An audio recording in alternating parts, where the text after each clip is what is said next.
मेरा नाम ईशान यादव है। मैं थ्री एफ मैं 3FSB गांधीनगर से रिकमेंड हुआ था अपने फर्स्ट अटेम्प्ट में विदाउट एनी कोचिंग। और जो भी गाइडेंस ली थी ऑनलाइन सोर्सेज से ली थी। And I am your teacher, so this was my short introduction. Moving on the rules of class. और ये क्लास के रूल्स नहीं, ये तो लाइफ के रूल्स हैं यार, नॉर्मल से हैं कि आपको सबके साथ काइंड रहना है। बी आर गुड लिसनर, क्योंकि जब तक आप बनेंगे आप एक गुड लर्नर नहीं बन सकते।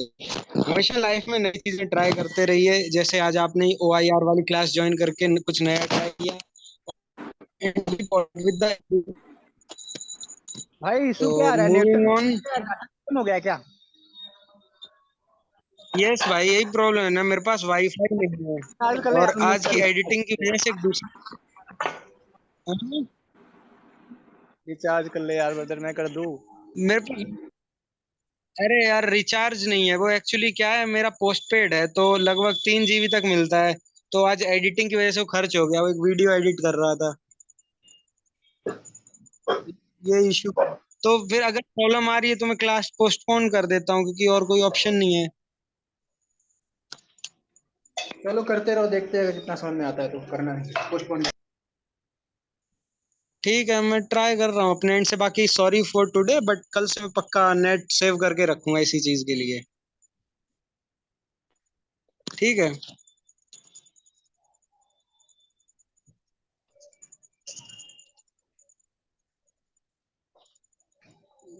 डैम यार, बहुत तगड़ा दिक्कत आ रही है। ठीक है चलो यार, थोड़ा एडजस्ट कर लो। मैं आपको इसीलिए सारा आज मैंने जो हुआ सब समझ आएगा आज में। ठीक है। तो OIR की फुल फॉर्म जो नॉर्मल है, ऑफिसर इंटेलिजेंट टेस्ट। जो आता नहीं पता वो अभी देख लो। और कि ये टेस्ट जो होता है PPT के साथ स्टेज में कंडक्ट कराया जाता है। OIR टेस्ट में 2 प्लेट्स होती हैं, वर्बल और नॉन वर्बल। क्या एग्जामिन करता है OIR टेस्ट? कैंडिडेट की जनरल और टाइम मैनेजमेंट, क्योंकि कम टाइम में आपको काफी क्वेश्चन करने होते हैं। और जो लास्ट में होता है ये रिकमेंडेशन के टाइम पे भी काफी हेल्प करता है। क्यों? क्योंकि जिनका OIR 1 होता है उनके लिए काफी ज्यादा इंक्लाइनेशन होता है रिकमेंडेशन का। तो लास्ट में बस आपको यही बताया गया कि जो लोग कैंडिडेट्स स्क्रीनिंग टेस्ट पास करते हैं वो 4 दिन रुकते हैं, बाकी घर जाते हैं। तो OIR को बहुत लोग होते हैं जो बिल्कुल इंपॉर्टेंस नहीं देते। तो ऐसा नहीं करना है, यह एक इम्पोर्टेंट चीज है। तो OIR का प्रोसीजर क्या है? बहुत सिंपल सा procedure है। पहले तो आपका डॉक्यूमेंट वेरिफिकेशन होता है SSB सेंटर पे। और सारे डॉक्यूमेंट्स होना बहुत कंपलसरी है, अगर नहीं होते तो आप डॉक्यूमेंट आउट हो सकते हैं। यानी कि आपको बिना किसी टेस्ट के वो आपके घर के लिए रूट बैक कर सकते हैं। तो आपके डॉक्यूमेंट्स होना जरूरी है। तो जब आपका डॉक्यूमेंटेशन कंप्लीट हो जाता है, आप सभी को चेस्ट नंबर अलॉट हो जाते हैं। उसके बाद में सभी कैंडिडेट्स को टेस्टिंग हॉल में इकट्ठा किया जाता है। और उसके बाद जो आपके इंस्ट्रक्टर होते हैं या जो भी आपके साइक होते हैं, वो आपको इंस्ट्रक्शंस देते हैं, या GTO कोई भी इंस्ट्रक्शन दे सकता है, वैसे जनरली साइक ही होते हैं। तो इंस्ट्रक्शन देते हैं। और उसके बाद में आपको वेलकम ब्रीफ करके सब बता दिया जाता है कि कैसे OIR होगा, क्या इंस्ट्रक्शंस हैं OIR से रिलेटेड। जिसकी भी आवाज आ रही है। OIR टेस्ट जो है नॉन वर्बल, जैसा कि मैंने पहले ही बताया, दोनों ही बुकलेट में अराउंड 40 to 50 क्वेश्चंस होते हैं। और दोनों के लिए आपको टाइम मिलता है, 15 to 30 मिनट्स भी मिल जाते हैं, और इनफैक्ट 35 भी मिल जाते हैं। डिपेंड करता है डिफिकल्टी लेवल और कि नंबर ऑफ क्वेश्चंस कितने हैं उस चीज पे। ऐसे तो जनरली OIR के सभी क्वेश्चंस बहुत ही सिंपल होते हैं। और जो टाइम मैनेजमेंट होता है वही एक सबसे इंपॉर्टेंट चीज होती है जो OIR में आपको जरूरत पड़ती है। नहीं तो बहुत सिंपल क्वेश्चंस होते हैं, सॉल्व कोई भी कर सकता है। बट मेन बात आती है वो जो टाइम आपको मिला हुआ ड्यूरेशन, उसमें सॉल्व करना है। और अगर आपको अच्छा परफॉर्म करना है तो आपकी स्पीड और एक्यूरेसी दोनों ही बहुत अच्छे लेवल की होनी चाहिए। आगे बात करते हैं कि एस्पिरेंट्स जो होते हैं वो OIR टेस्ट को है ना ज्यादा इंपॉर्टेंस नहीं देते, सोचते हैं अरे ये तो ऐसा ही है, आराम से हो जाएगा, टेस्ट इजी है। बट ऐसा नहीं होता। अगर आपके OIR टेस्ट रेटिंग 1 है, यानी कि आपने मोर देन 90% क्वेश्चन करेक्ट किए, तो आपके स्क्रीनिंग के परसेंट नियरली 90% हो जाते हैं। और मैंने फर्स्ट डे क्लास में भी आपको बताया था एक पाजी की बात, जिन्होंने डाइपर पे स्टोरी बनाई थी PPDT की, और वो स्क्रीनिंग हो गए थे। ठीक है।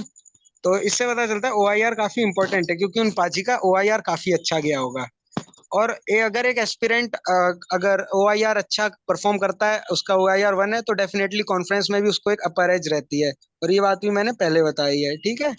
और ओआईआर जो है वो अकेला आपके एसएसबी तक ही नहीं रहता है। जब आपका ओआईआर हो जाता है, तो आपके ओआईआर की आंसर शीट की कॉपीज डिफेंस मिनिस्ट्री के पास भी जाती है, और आपकी एकेडमीज जिसमें आप जाते हैं अपनी ट्रेनिंग की, उसमें भी। और इनफैक्ट रॉ जैसी बड़ी एजेंसी ओआईआर को देखती है जब वो आपका रिक्रूटमेंट करती है अपने में। पता चलता है कि ओआईआर बहुत इंपॉर्टेंट चीज है, और आप एक ओआईआर लाइफ लॉन्ग आपके साथ रहता है, की कॉपीज तो रहती हैं एक वे में। तो अब आगे बात करते हैं। तो तो अब बात करते हैं सिलेबस की ओआईआर के। तो आई होप आप सभी को समझ तो आ गया कि ओआईआर क्या होता है, कैसे कंडक्ट होता है, इंपॉर्टेंस क्या है ओआईआर की, ये सारी चीजें। तो अब बात करते हैं सिलेबस की। तो जैसा कि मैंने बताया कि वर्बल और नॉन वर्बल दो तरीके की चीजें होती हैं। तो जो वर्बल होते हैं उसमें आपके फिगर्स होते हैं, एनालॉगीज होती हैं, इस टाइप के क्वेश्चंस अभी आपको नहीं समझ आएगा ये हैं क्या, लेकिन जब मैं आपको एग्जांपल्स दिखाऊंगा कि इस टाइप के सैंपल क्वेश्चंस आते हैं तो आपको समझ आ जाएगा। फिगर के क्वेश्चन आते हैं, ऑड वन आउट के, ये आपने बचपन में किए होंगे। पेपर कटिंग का क्वेश्चन जो है वो अभी ओआईआर में तो उतना प्रोमिनेंट नहीं है, लेकिन रिसेंटली सीबॉस नाम का एक टेस्ट डीआरडीओ टेस्ट कर रहा है एसएसबी सेंटर्स में, जिसकी फुल फॉर्म है combined battery officer selection test, जो कि ओआईआर टेस्ट को रिप्लेस करने के लिए बनाया जा रहा है। और ये डी नोवो प्रोसेस का पार्ट है जो कि एसएसबी डेवलप करने का ट्राई कर रहा है कि अब 5 डेज का एसएसबी ना होके 3 डेज का प्रोसीजर हो, क्योंकि 5 डेज का प्रोसीजर लंबा भी हो जाता है, और अब जैसे जैसे पॉपुलेशन भी बढ़ रही है, अवेयरनेस बढ़ रही है, तो नंबर ऑफ कैंडिडेट्स भी बढ़ रहे हैं। ठीक है, डाइस पे प्रॉब्लम्स आती हैं जो कि अभी आपको सैंपल क्वेश्चंस में दिख जाएंगी, क्यूज पे भी। और पैटर्न्स जो आपने बचपन में सॉल्व भी किए होंगे आपकी मैथ्स की या मेंटल मैथ्स की बुक्स में होते थे, और आपकी बाकी एबिलिटीज देखी जाती हैं। फिर जो नॉन वर्बल सेक्शन होता है उसमें आता है कंप्लीशन। जैसे आपने एपीजीपी किया इसी तरीके की, बस उसमें है ना आपको कोई पर्टिकुलर सीक्वेंस देखना होता है कि किस पर्टिकुलर पैटर्न को ये फॉलो कर रहा है। फिर ब्लड रिलेशन, अरे वही वाला ब्लड रिलेशन, कि तुमने किसी फोटो को देख के कहा मेरे मामा के ताऊ के चाचा के बेटा के मौसे के नानी का लड़का है वो, अब वो मेरा क्या लगा। ठीक है, वही टाइप के क्वेश्चन नॉर्मल से, ब्लड रिलेशन वाले। फिर अगला आता है शॉर्टर टॉलर प्रॉब्लम्स, ये आपने अपने मैथ्स में की होंगी कि राम श्याम से छोटा है, श्याम अर्जुन से बड़ा, अर्जुन उससे छोटा, तो सबसे बड़ा कौन या सबसे छोटा कौन। ठीक है, इस टाइप के। वेन डायग्राम जिन्होंने पीसीएम ली होगी उनको 11th में देखने को मिला होगा सेट चैप्टर में। तो वेन डायग्राम के उतने क्वेश्चन प्रोमिनेंट नहीं है, पर आ सकते हैं क्योंकि सिलेबस का पार्ट है। जंबल वर्ड्स ये काफी आते हैं आपको, ये सेंटेंस के फॉर्म में भी मिल सकते हैं और अकेला जंबल वर्ड भी मिल सकता है। कोडिंग डिकोडिंग भी आती है लेकिन ये उतनी प्रोमिनेंट नहीं है। वन वर्ड सब्स्टिट्यूशन, हाँ ये एक हद तक है, लेकिन इसका एक दूसरे फॉर्म में आता है जो कि अभी आपको सैंपल क्वेश्चंस में दिख जाएगा। फिर रैंक्स के ऊपर प्रॉब्लम होती है। साइन इंटर वाले प्रॉब्लम्स तो आपने अगर कभी सैनिक स्कूल या ऐसे किसी एंट्रेंस एग्जाम के लिए तैयार किया होगा तो आपको मिले होंगे इंटरचेंज, कि प्लस मान लो नेगेटिव माइनस का साइन है, डिवाइड मल्टीप्लाई का है, तो आपको एक इक्वेशन दे दी जाएगी, उसको आपको सॉल्व करके करेक्ट आंसर लिखना होता है। फिर आइडेंटिफिकेशन ऑफ लेटर और रिकंस्ट्रक्शन ऑफ टेस्ट, ये सारे कुछ छोटे मोटे टॉपिक्स होते हैं, ये डिटेल में आपके बराबर ही पूछे जाते हैं। ठीक है, तो जो मेन टॉपिक कपट अबे हमी बंद करो यार माइक। भेजता नहीं पच्चीस ओके, सो मूविंग ऑन। अब आता है कि जब आप अपने ओआईआर को परफॉर्म कर रहे हो, आपका ओआईआर चल रहा हो, तो आपको किन चीजों का ध्यान रखना है। तो देखिए ओआईआर जो है ना, एक ऑर्गेनाइजेशनल एबिलिटी को तो देखने के लिए है ही। असल में होता ही है कि कुछ लोगों को जिद होती है कि अगर कोई क्वेश्चन सॉल्व नहीं हो रहा तो मैं उस पर टिका ही रहूंगा जब तक वो होता नहीं है, उसको ईगो पे ले जाते हैं। तो ये तो आपको बिल्कुल ही नहीं करना जब आप ओआईआर टेस्ट कंडक्ट करें, क्योंकि एक तो आपके पास 50 क्वेश्चन, ऊपर से आपके पास टाइम सिर्फ 25 से 30 मिनट है। तो अगर आप इस चीज को इस तरह से हैंडल करेंगे तो भाई हो लिया फिर आपका। ठीक है, किसी एक क्वेश्चन पे बहुत ज्यादा टाइम स्पेंड मत कीजिए, है ना। और ऐसे क्वेश्चन आएंगे जनरल से जो आप सॉल्व कर सकते हैं, मेन चीज होगी आपकी स्पीड एंड एक्यूरेसी। और मैक्सिमम क्वेश्चंस अटेम्प्ट करने का ट्राई कीजिए कि ओआईआर, क्योंकि ओआईआर में कोई नेगेटिव मार्किंग नहीं होती। जैसे आपके रिटन एग्जाम में नेगेटिव मार्किंग होती है, पर आपके ओआईआर में कोई नेगेटिव मार्किंग नहीं होती। तो हमेशा ट्राई कीजिए ज्यादा से ज्यादा क्वेश्चन करें। अगर टाइम खत्म हो गया है तो आप लोग है ना, मतलब खत्म होने वाला है तो तुक्का भी मार सकते हैं। अब आपको एक प्रो टिप दे रहा हूँ, जिन लोगों ने एसएसबी दिया होगा उन्हें तो ये चीज मालूम होगी कि कुछ आंसर्स पहले से डीआईपीआर के उस बुकलेट में मार्क्ड होते हैं। ये बात मालूम होगी जिन्होंने एसएसबी दिया है ना। पर जिन्होंने नहीं दिया उन्हें मालूम नहीं होगी। तो असल में जब आप ओआईआर दे रहे होते हैं तो आपको जो बुकलेट मिलती है वो बहुत टाइम से यूज हो रही होती है, तो काफी सारे आंसर मार्क्ड होते हैं। तो हो सकता है वो आंसर सही हो सकता है वो गलत हो। तो हाई चांस होते हैं वो सही हो, और 90% केसेस में सही भी होते हैं। पर जब आप अपना ओआईआर टेस्ट कर रहे हैं तो हल्का से एक बार चेक कर लें कि आंसर सही है। अगर आपने चेक किया और आंसर लग रहा है सही है तो बस आप उसे मार्क कर दीजिए। और नहीं तो आप भी अपना दिमाग यूज कर सकते हैं, आसान क्वेश्चन होता है, सॉल्व कर सकते हैं। तो ये काफी एक अच्छी टिप है जो बहुत लोगों को पता नहीं होती, जिन्होंने फर्स्ट टाइम एसएसबी देने जा रहे हैं तो उनके लिए तो ये काफी यूजफुल होगी। अब बारी आती है सैंपल क्वेश्चंस। तो सैंपल क्वेश्चंस जो है वो मैं तो आपको बता ही दूंगा इसका एग्जैक्ट आंसर क्या होगा। कौन कौन से डॉक्यूमेंट्स। मैम मैं इस पे एक सेपरेट वीडियो ले आऊंगा जब आपका एसएसबी आएगा। अभी तो शायद एसएसबी है नहीं किसी का भी, होगा तब मैं ये चीज बता दूंगा, तो आप पर्सनल मैसेज कर दीजिए। तो हाँ, अब मैं जो सैंपल क्वेश्चंस आपको स्क्रीन पे दिखेंगे, ये आंसर तो मैं बता दूंगा पर उससे पहले आप मुझे बताइए कि क्या करेक्ट आंसर होगा। तो आप लोग चैट में लिख दीजिए कि क्या करेक्ट आंसर होगा। फिर मैं एक्सप्लेन करूंगा कि करेक्ट कैसे होगा, और अगर आपने मार्क किया सही है तो बहुत अच्छी बात है। तो प्लीज फर्स्ट क्वेश्चन का आंसर दीजिए चैट में।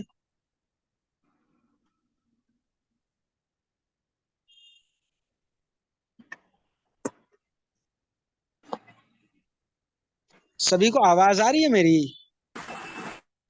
आ रही है। तो प्लीज आंसर दीजिए क्वेश्चन का।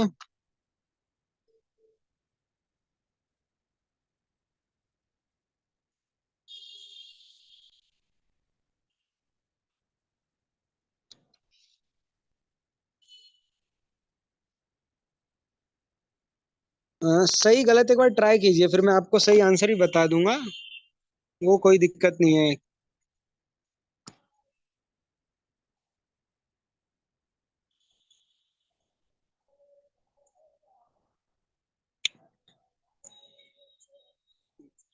क्या हुआ, मुश्किल लग रहा है क्या?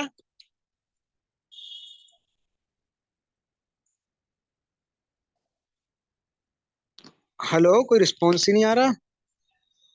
अरे ब्रदर, ये सच में नहीं पता यार, लिटरली नहीं आ रहा समझ में। ये ग्रुप बी देता क्यों है जब ग्रुप ए के हर बार हर क्वेश्चन में ग्रुप ए के पूछता है तो। तो चलो मैं बता देता हूँ। तो देखो, आप बहुत सिंपल सा है, आप बस एक बार अगर देख लोगे कि क्वेश्चन होते कैसे हैं तो आपके लिए बहुत आसान होगा। तो देखिए क्वेश्चन क्या है कि ग्रुप ए में कुछ क्यूब दे रखे हैं और ग्रुप बी में। अब हमें ये बताना कौन सा क्यूब ग्रुप ए से बिलोंग करता है। तो ये बताने के लिए हमें ऐसा देखना होगा कि ग्रुप ए के जो सारे क्यूब्स हैं उनमें क्या चीज कॉमन है जो कि उसे ग्रुप बी से अलग बनाती है। तो अगर आप ध्यान से देखें तो आपको नजर आएगा कि जो ग्रुप ए है इसमें 2 है, 4 है, 6 है, 8 है, 10 है, यानी कुल मिला के 2 के मल्टीपल्स हैं। ये चीज आपको दिख रही है सभी में? हाँ दिख रहे, दिख राइट राइट। हाँ, और जबकि आप अगर बी वाले में देखेंगे तो आपको ऑड नंबर्स दिखेंगे, 1, 3, 5, 9, 7, है ना। सिर्फ ए का पता करना है, तो यानी ऐसा जो भी क्यूब होगा, ये जो आपको 3 दे रखे हैं जिसमें एक इवन नंबर हो, वो आपका करेक्ट आंसर होगा। तो अब कौन सा आंसर होगा करेक्ट, बता दीजिए। Second one, second one. But listen, yes. हमारे माइंड में ये थॉट आता है यार, मैं उसको रिलेट करता हूँ लिटरली, मैं डाइस से रिलेट करता हूँ, तो डाइस से रिलेट करने में वो आता नहीं, मैच नहीं करता। डाइस से रिलेट करता हूँ मैं, डाइस से रिलेट जो नहीं हमारे। कीजिए, ये असल में क्यूब का क्वेश्चन है, इसको डाइस से रिलेट मत कीजिए।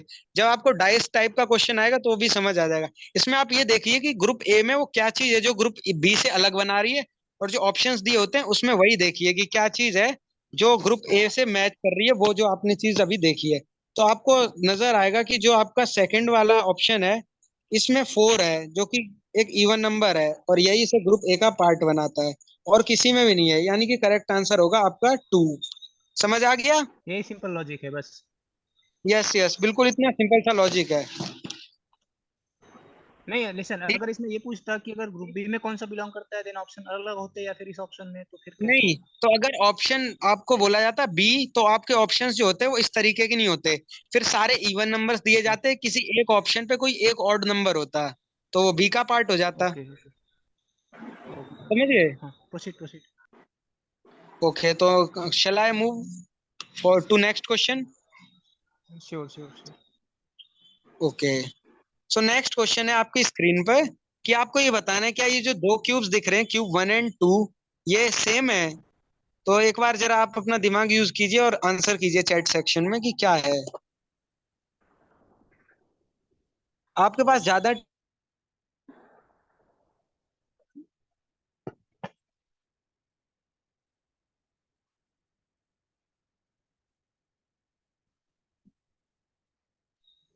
I think no.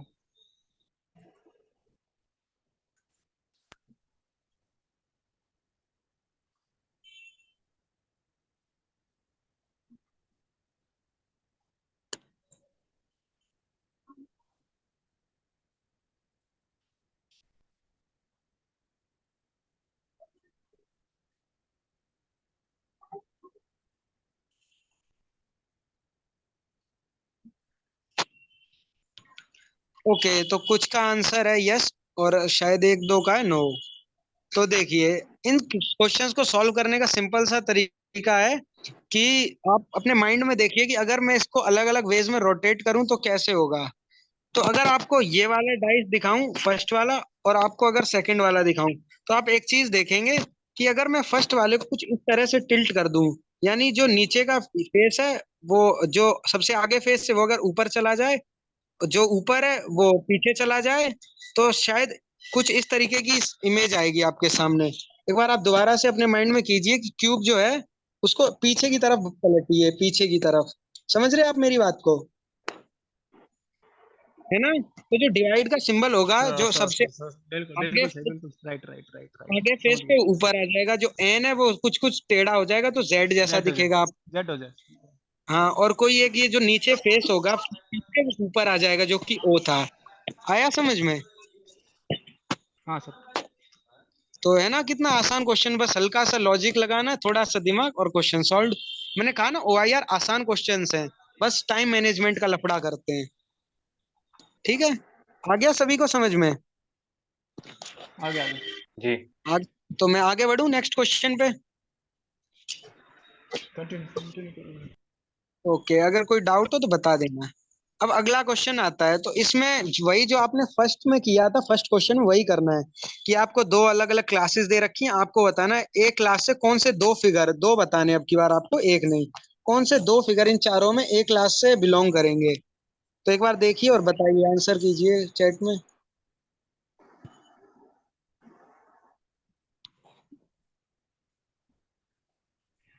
1 and 3, 1 and 3।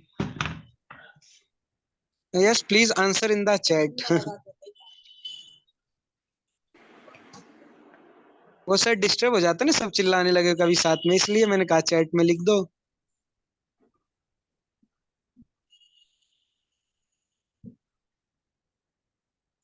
दो फिगर बताने हैं साऊ। तो ऑलमोस्ट सभी का आंसर सेम है। सबको लॉजिक भी समझ आ गया होगा, क्योंकि आपने फर्स्ट क्वेश्चन किया वही सेम लॉजिक लगा। क्या कि यहाँ पे आप देख सकते हैं ग्रुप ए में जितने शेडेड फिगर्स हैं उतने ही ब्लैंक फिगर्स हैं। है ना? इसमें वन, इसमें दो, तीन तीन है, इसमें दो दो हैं, तो इसमें अलग अलग हैं, दो खाली तो दो भरे, इधर एक भरा, दो भरे एक खाली, तो इस सब का है। तो आपको अगर ग्रुप ए का देखना है तो उसमें क्या होगा कि आपको इक्वल नंबर ऑफ शेडेड और equal number of blank figures होंगे, जो कि आपके सीधे सीधे दिख रहे हैं कि ऑप्शन वन में भी है और ऑप्शन थ्री में भी है। तो करेक्ट आंसर क्या होगा? Option one and option three. तो बहुत अच्छे, सबने अच्छा आंसर किया और धीरे धीरे आप लोग सीख रहे हैं जल्दी जल्दी। ठीक है, बढ़िया, इससे समझ आ रहा है, आप ध्यान दे रहे हैं तो अच्छी बात है, आपको इस हेल्प होगी अपने एसएसबी में। तो अब आपके सामने कुछ अलग तरीके क्वेश्चन हैं जो कि रीअरेंजिंग वाले हैं। तो एक बार इन क्वेश्चंस को देखिए और आंसर करने का ट्राई कीजिए। तो पहला क्वेश्चन है, आपको लास्ट लेटर बताना है रीअरेंज सेंटेंस का। तो पहले आपको इस सेंटेंस रीअरेंज करना है एक प्रॉपर सेंटेंस में, फिर आपको लास्ट लेटर बताना है।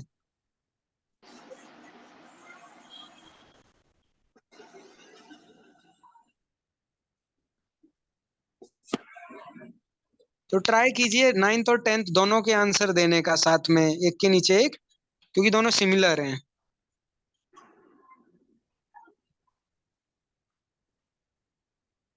आंसर आने लगे चैट में, गुड।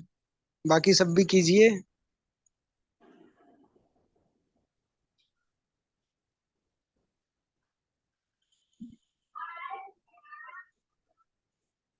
हाँ, और एक इन्फॉर्मेशन कि मेरे पास जूम का प्रीमियम नहीं है, मतलब जो भी अपग्रेड होता है, तो क्लास सिर्फ 40 मिनट्स की होगी। तो अगर बीच में मीटिंग अगर अपने आप बंद हो जाए और क्लास पूरी ना हो, तो आप दोबारा ज्वाइन कर लेना। ओके।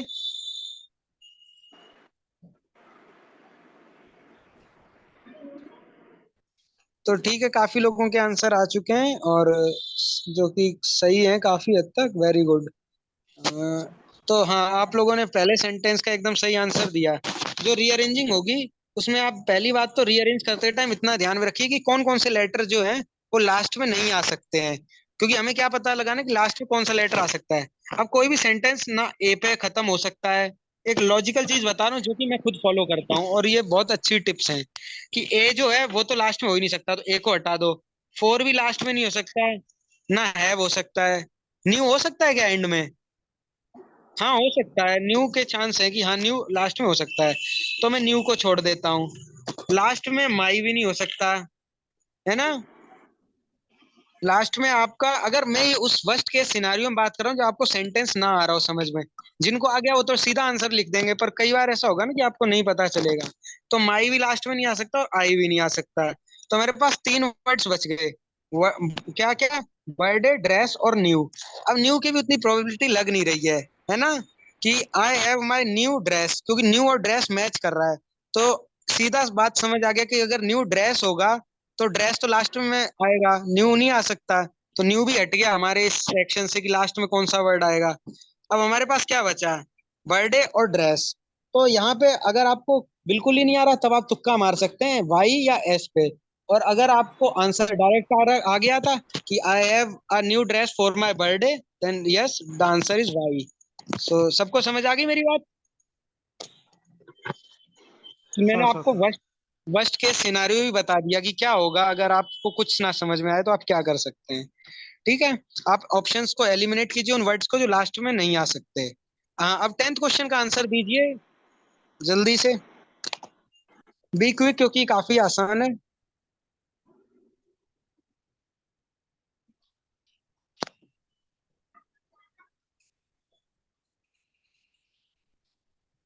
यस, लेकिन करेक्ट आंसर क्या होगा? अरे नहीं, एस आर। जो आपको सेकंड लेटर जो रीअरेंज्ड है, एक लेटर है आपको ऐसा दिख रहा है जो कि एक वर्ड है जो कि रीअरेंज्ड नहीं है, जम्बल्ड है। तो उसको आपको रीअरेंज करना है, फिर उसका सेकंड लेटर बताना है कि सेकंड लेटर क्या है।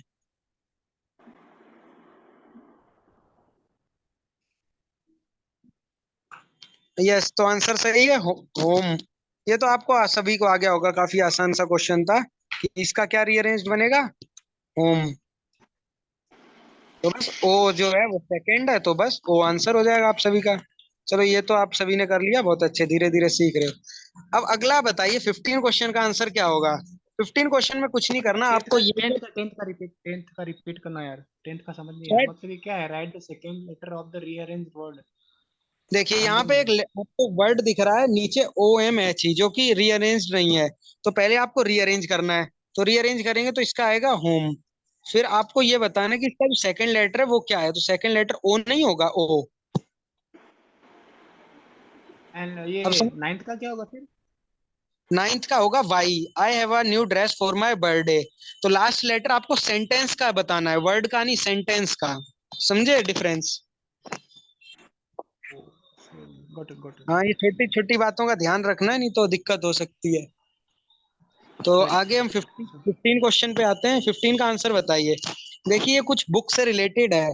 तो आपको रीअरेंज करना है असेंडिंग ऑर्डर में, कि पहले क्या आता है। बुक जब आप खोलते हो सबसे पहले क्या दिखता है, फिर एक के बाद एक, तो मिडल में क्या आएगा जब आप एक प्रॉपर ऑर्डर में अरेंज कर देंगे? तो बताइए जल्दी से। देखिए, अब हम थोड़ा जल्दी जल्दी करेंगे, क्योंकि क्लास में फिर उतना टाइम नहीं बचेगा, क्लास बीच में ही बंद हो जाएगी। और 5-6 मिनट के लिए नई क्लास शुरू करने का फायदा नहीं। 2। सर फिर गूगल मीट में कर दो, मतलब उसमें तो हो जाता है 1 घंटे का। अच्छा, मीट पे होता है क्या 1 घंटे का? जी। तो ठीक है, फिर मैं मीट पे शिफ्ट कर दूंगा, आई हैव नो प्रॉब्लम। बाकी अगर किसी को कोई प्रॉब्लम मुझे बता दीजिए। स्क्रीन तो शेयरिंग में चलो, प्रॉब्लम है। काफी सारे लोगों ने आंसर कर दिया इस क्वेश्चन का भी, तो देखते हैं इसका करेक्ट आंसर क्या होगा। तो अब आप जब किताब खोलते हैं, तो सबसे पहले क्या चीज आती है आप? तो सबसे पहले क्या चीज आती है आप सभी के सामने? Cover, right. फिर आपको दिखता है उसका इंडेक्स, कि इंडेक्स क्या है। फिर आपको दिखता है प्रोलॉग। फिर आपको दिखते हैं चैप्टर्स। और फिर आपको लास्ट में दिखता है एपिलॉग। तो करेक्ट आंसर क्या होगा इसका? थर्ड पे क्या आएगा? देखिए, सबसे पहले आ गया आपका 5 यानी कवर। फिर आ गया इंडेक्स। फिर आ गया प्रोलॉग। फिर आ गया चैप्टर और फिर आ गया एपिलॉग। तो करेक्ट आंसर क्या होगा अगर सीक्वेंस को देखें? बीच में कौन आ रहा है? राइट, 4। तो आंसर क्या होगा? प्रोलॉग। समझ गए? यहाँ पे आपको पता होना चाहिए सीक्वेंस क्या है। अब आपको पता ही नहीं होगा प्रोलॉग एपिलॉग क्या है, तो फिर तो कोई ऑप्शन ही नहीं है कि आप इसका करेक्ट आंसर कर दें।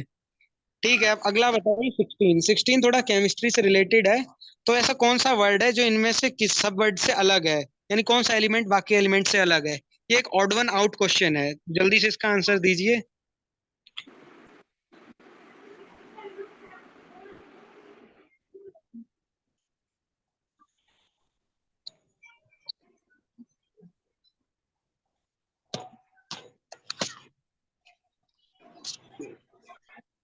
ओके, सो यस, एक अभी तक सही आंसर आया है। देखिए, यहाँ पे आपको केमिस्ट्री का एक छोटी सी चीज पता होनी चाहिए, सेमीकंडक्टर्स।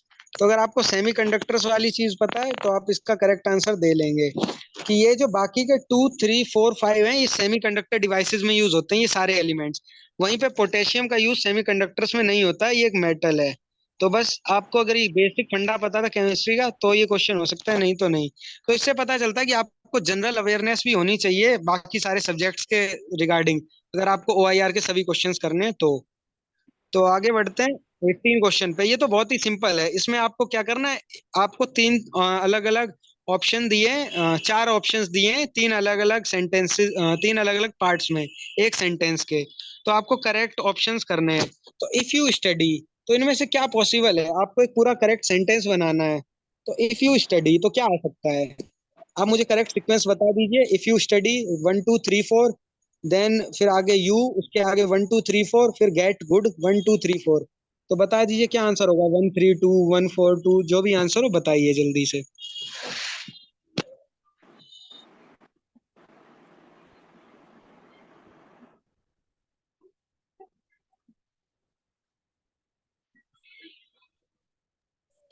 यस, सही, सही आंसर है। ठीक है आप लोगों का, कि ये तो सिंपल सा सेंटेंस है कि अगर if you study well then 2, very good, 2, you will 4, get good mark. तो 2, 4, 2 जिन्होंने लिखा है परफेक्ट आंसर है। आप लोग काफी अच्छा कर रहे हैं अपने तो ओआईआर में। नॉलेज नहीं हो सकता? हैं? मतलब मैंने भी किया है 242, बट नॉलेज नहीं हो सकता इधर। If you study well you will get good knowledge. आपकी बात एकदम सही है, पॉइंट है। हम, मैंने भी 242 किया है, बट स्टिल मैं पूछना चाह रहा हूँ, 4 नहीं हो सकता क्या? हाँ, आपकी बात मुझे भी सही लग रही है काफी हद तक। If you study well you will get good knowledge. Yes, but ये अगर सेंटेंस मेरे हिसाब से देखें, वैसे तो आपकी बात एकदम सही है, नॉलेज। और मैं इस पे कोई काउंटर क्वेश्चन या कोई चीज नहीं बोल सकता। पर मुझे जो लग रहा है, अगर आप स्टडी अच्छी तरह करें तो you will get good marks, ये एक तरह की एडवाइस की तरह लग रहा है। और जो ये जनरली हम हमने जो पढ़ा है, सुनो, ये तो जो हमने पढ़ा है हमेशा से बचपन से वही आ गया कि बस गुड मार्क के लिए, इसलिए हमारे तुरंत थॉट आएगा मार्क ही आएगा इधर। बट नॉलेज भी तो हाँ, हो आप सकता है। इनफैक्ट नहीं, नॉलेज हो सकता है, लेकिन जो मैंने करेक्ट आंसर शीट भी देखी थी उसमें भी गुड मार्क ही था। Okay okay. हाँ, तो बाकी आपका क्वेश्चन बहुत अच्छा है, वैलिड है। तो मेरे पास सिर्फ 10 मिनट्स बचे हैं अब मीटिंग में, तो थोड़ा मैं जल्दी करूंगा। ओके, तो कौन सा वर्ड हाँ लास्ट में आएगा डिक्शनरी पे? तो ये तो बहुत सिंपल है कि आप डिक्शनरी देखना जानते हैं तो आप तुरंत आंसर कर देंगे। तो जल्दी से देखिए और बताइए। जल्दी जल्दी।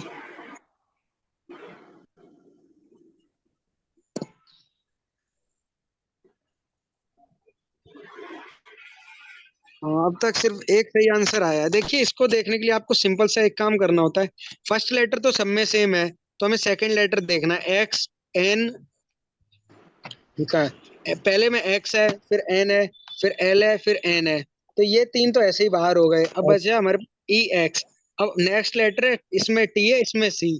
तो टी बाद में आता है या सी? तो ऑब्वियसली टी आता है, तो क्या करेक्ट आंसर होगा? फिफ्थ यानी एक्स्ट्रा। है ना, आ गया समझ में?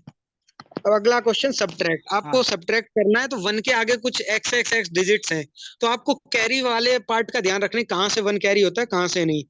तो लास्ट हम सिर्फ पीछे वाला एक देख लेते हैं कि थ्री से पहले क्या माइनस हुआ है। तो सिक्स में से कुछ ऐसा माइनस हुआ कि थ्री आया। तो डेफिनेटली बात है कि सिक्स में माइनस होके अगर थ्री आया है, तो कोई ऐसा डिजिट नहीं हो सकता कि सिक्स ने कुछ कैरी लिया हो। है ना? तो है ना कि थ्री से कुछ कैरी लिया हो सिक्स ने, वो है नहीं। तो थ्री एज इट इज रहेगा, थ्री थ्री का टू नहीं हो जाएगा, जो कि माइनस वाले क्वेश्चंस में हो जाता है। तो थ्री में वन माइनस करेंगे, कितना आंसर आएगा? सबको पता है, टू। तो ये नॉर्मल क्वेश्चन है। पर कई बार ऐसा होता है, यहाँ लिखा होगा कि सिक्स की जगह यहाँ पे टू होगा ऊपर। ठीक है, और टू में कुछ माइनस होके नाइन आ रहा होगा। तो समझ आ जाएगा कि ये 12 था, थ्री माइनस होके नाइन आया, और इसमें से कैरी लिया गया थ्री में से। तो थ्री की जगह यहाँ टू हो जाएगा, और टू माइनस वन वन होता है। तो ये बात आई समझ में?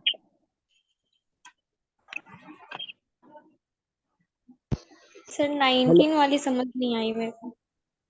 देखिए 19 वाला मैम सिंपल सा है। आपको डिक्शनरी देखना आता है? मैम आपको डिक्शनरी में वर्ड्स ढूंढने आते हैं? नहीं, नो आइडिया। अच्छा, नहीं आता? तो चलिए देखिए, मैं आपको बताता हूँ। डिक्शनरी में वर्ड्स देखने के लिए सिंपल सा एक काम करना होता है कि है ना, हमें लेटर बाय लेटर देखना होता है। सबसे पहले डिक्शनरी में आते हैं ए से शुरू होने वाले वर्ड, फिर बी से, फिर सी से। फिर जो ए में लेटर ए से शुरू होते हैं, उनमें भी आते हैं कि ए के बाद बी किस में आया, फिर सी किस में आया। तो ए बी वाले पहले आएंगे मुकाबले ए सी के। तो इस तरीके से डिक्शनरी चलती है। तो अब इन सारे वर्ड्स का हमने फर्स्ट लेटर तो देखा जो कि सेम है। फिर हमने देखा सेकंड लेटर क्या है। तो ई के बाद इधर एक्स आया, इसमें एन, इसमें एल, इसमें एन, और इसमें एक्स। अब हमें बताना लास्ट में कौन सा वर्ड आएगा। तो लास्ट में वही आएगा ना जो अल्फाबेटिकल ऑर्डर में बाद में आ रहा होगा। तो सबसे लास्ट में तो एक्स आता है ना। ना एन आता है, ना एल, ना एन। तो बाकी सारे तीन तो ऑप्शन हमने ऐसे ही एलिमिनेट कर दिए। अब ई एक्स दोनों में है। तो हमें देखना है सी नेक्स्ट लेटर, तो वो की है जो सी और टी। तो सी वाला बाद में आएगा, टी वाला? मैम ये चीज आप बताइए। पारस, I will get you removed of the class. Please don't do this. तो मैम अब बताइए, ई एक्स सी बाद में आएगा ये, या ई एक्स टी? टी पहले आएगा। हाँ, तो इट टी बाद मीन में आएगा। हमें लास्ट वाला बताना है, तो लास्ट में टी आएगा हाँ, ना। लास्ट लास्ट से टी पहले आएगा। तो मैम टी आएगा ना आंसर फिर इसका, जिसमें टी आ रहा हो। ई एक्स सी और ई एक्स टी में बाद में कौन सा आएगा? तो ई एक्स टी आएगा, राइट? यस। और हमें क्या बताना था? लास्ट इन डिक्शनरी, तो क्या आंसर होगा? एक्स्ट्रा। मैम समझ आ गया? Okay, so moving on to the next question. हाँ, अब थोड़ा सॉरी मुझे। ओके ओके, कोई बात नहीं। नो प्रॉब्लम पारस। हमारे पास ज्यादा टाइम है नहीं, क्लास किसी भी टाइम बंद हो सकती है, तो आप दोबारा ज्वाइन कर लेना, क्योंकि हो नहीं पाएगा, अभी काफी सारे क्वेश्चन है शायद। तो हमें अब नेक्स्ट क्वेश्चन में कि कितने टू हैं जो कि वन से पहले आ रहे हो।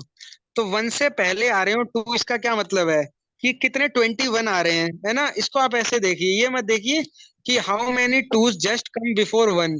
तो इसको अगर आप लिखेंगे तो कुछ ऐसे आएगा ना, टू वन, तो यानी कितने 21 आ रहे हैं, है ना, पूरे क्वेश्चन में। सिर्फ अगर हम यही देख लें तो हमें आंसर मिल जाएगा ना अपना, राइट?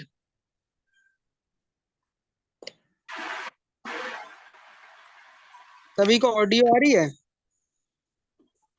आ रही आ रही। हाँ, तो हम सिर्फ 21 देख लेते हैं कितने की, टू से पहले मतलब वन से पहले टू। तो देखते हैं कितना है। तो यहाँ पे तो कहीं है नहीं, यहाँ पे भी नहीं दिख रहा, यहाँ पे भी नहीं दिख रहा। यहाँ पे दिखा, देखिए एक यहाँ पे 21 है, अगर आपको दिख रहा हो। इस पॉइंट पे देखिए, यहाँ पे एक 21 नजर आया, इस जगह पे। फिर एक नहीं वो यहाँ पे भी दिख, 21 नहीं और वो। एक सर 21 है, 4 2 1, यानी 21 ही तो है यहाँ पे। और एक सर 21 नहीं यहाँ। सर, यस वो पहले वाला यस में 11 है साथ में, एक बार देखना आप 11 है। सर, 11 से पहले टू है ना, तो 2 1 है, 2 1 1। तो तीन है, तो यस एग्जैक्टली। जिसने भी मार्क किया एकदम सही किया था, शायद दीपक था, very good. So exact answer 3 होगा। आप एक बार दोबारा चेक कर लीजिए कि यहाँ पे एक 2 1 है, 1 1 नहीं देखना आपको, 2 1 देखना है सिर्फ। एक 2 1 यहाँ पे है, देखिए मैं आपको दूसरे कलर से एक बार मार्क कर देता हूँ। एक 2 यहाँ पे है, एक यहाँ पे है 21, और एक 21 यहाँ पे है। वो 4 2 1 है, तो उसके बीच में 2 1 तो आया ना, तो एग्जैक्ट आंसर तो 3 होगा। अरे दीप, कोई बात नहीं, thank you for helping me. Sir सुनो सुनो आप सुनो सुनो सुनो ये, सर प्लीज। हाँ बताइए। हेलो। और सर इसमें क्या बोला है, how many twos come just before one in the following numbers. हाँ तो ये जो आपके नंबर्स आगे तो नंबर, सर नंबर्स तो वो 11 है ना सर, जो नंबर है वो 11 है। नहीं, यहाँ पे है ना नंबर्स आपने मिस इंटरप्रेट किया। यहाँ पे डिजिट्स है कि 1 से पहले जो है, मतलब 1 से पहले 2 कितने डिजिट्स पे आया है। तो आप खुद ही देख लीजिए कि 3 बार आया होगा 1 से पहले 2। इन द एक बार यहाँ पर, मैं क्या बोल रहा हाँ हूँ, in the sir following 2 bar he numbers लग लिखा रहा है, है। इसलिए मेरे को डाउट 3 है, 2 देखिए बार आप। लग रहा है। एक बार यहाँ पे, आप एक सही बार हो। यहाँ, हाँ मैं पहले वाले पे डाउट है, मैं पहले वाले पे डाउट ये है कि उसने क्वेश्चन में फॉलोइंग सीधे नंबर लिखा है। जब नंबर लिखा है तो 11 नंबर है, राइट। नहीं, ऐसे ऐसे तो आप 21 को भी तो नंबर बोल सकते हैं। नहीं उसमें जो स्पेस है, अरे वो चीज स्पेसेस तो दोनों यार, कॉमन नहीं है। सुनो सुनो सुनो, ये स्पेस स्पेस का ना लफड़ा देखो, ये तो ओआईआर में थोड़ा बहुत हो जाता है यार। वो एक आध स्पेस आगे पीछे हो गया इन सबको। अब ऐसे तो आप देख सकते हैं स्टार्टिंग से 29, 2 और 9 कितना पास है, अगर स्टार्टिंग से देखें हाँ वो इस 29 है। पे। हाँ, लेकिन वो 29 है, वो 2 और 9 है, ठीक है, वो हो जाता है थोड़ा बहुत, है ना स्पेस। वो नहीं, जो आप मेन कॉन्सेप्ट है उसको देखिए, ठीक है। ओके थोड़ा डाउट वाला है, चलो प्रोसीड करो आप। नहीं नहीं, डाउट कैसे रखेंगे, डाउट तो यार क्लियर करना है। देखे यहाँ पे नंबर से मतलब डिजिट से है कि कितने डिजिट्स 1 ऐसे हैं जिनसे पहले तो 2 आप आया है। डिजिट बोल रहे हैं ना, सुनो सुनो, आप डिजिट बोल रहे हो बट क्वेश्चन में नंबर लिखा है। हाँ, दैट्स वहां व्हाई पे आई एम उनका आस्किंग। नंबर से मतलब डिजिट से ही है, आप उसको थोड़ा खुद ही कंफ्यूज कर रहे हो। वहां पे नंबर्स का मतलब डिजिट से ही है, ठीक। और इसको अगर आप चाहें कहीं और भी किसी और रिकमेंडेड कैंडिडेट से पूछ सकते हैं। जो मैं आपको बता रहा हूँ यही है, क्योंकि मैंने भी ओआईआर किया था और यही ओके करेक्ट आंसर है। और मैं आपको, हाँ, मैं अभी प्रैक्टिस सेट भेजूंगा, उसमें इस टाइप के क्वेश्चन है, आप सॉल्व करना और आंसर शीट में चेक कर लेना। Okay. Okay sir, okay sir, okay sir. Okay, next question तो बहुत आसान है, सब कर लेंगे आई होप। कि आपको सेकंड जी लेटर बताना रीअरेंज्ड वर्ड का। सर, ओ सेकंड ओ। हाँ, ओ वेरी गुड, रिप्लेस सब ये तो सभी कर लेंगे। मेन चीज ध्यान रखनी होती है कि लेटर कौन से नंबर का पूछा गया, फर्स्ट सेकंड फोर्थ। रीअरेंज तो कर लेते हैं बंदे, आंसर गलत लिख देते हैं, तो इस चीज का ध्यान रखना है। अब आगे बढ़ते हैं। अगला ये जो है, ये थोड़ा मैथमेटिकल क्वेश्चन है, और इसको आप सभी स्क्रीनशॉट ले लें और सॉल्व करके आपको ही मेरे को आंसर भेजना है, ठीक है। मैं करेक्ट आंसर बता दे रहा हूँ, पर सॉल्व आपको करना है कि कैसे आंसर आएगा, ठीक है। इसका आंसर 240 होगा, आप सभी को सॉल्व करके बताना है, ठीक है। स्क्रीनशॉट ले लीजिए आप, और मैं भेज भी दूंगा ये ग्रुप पे। प्रोसीड प्रोसीड करो। हाँ ठीक है, आगे बढ़ते हैं। ये 36 क्वेश्चन है और शायद ये लास्ट है। तो आप देख सकते हैं कि ए जो एक फिगर दिया हुआ है वो बी से इस तरह से रिलेटेड है, तो सी इनमें से किससे रिलेटेड होगा और किस तरह होगा। तो एक सेकंड के लिए अगर आप ध्यान से एक छोटी सी चीज नोटिस करें तो आप तुरंत आंसर दे देंगे।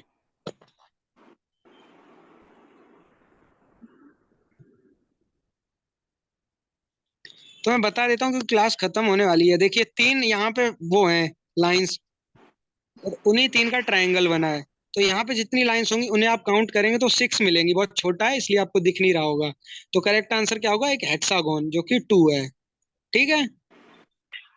टाइम कम था इसलिए मैंने बता दिया। तो ये सारे सैंपल क्वेश्चंस थे जो आज हमने देखे। आपका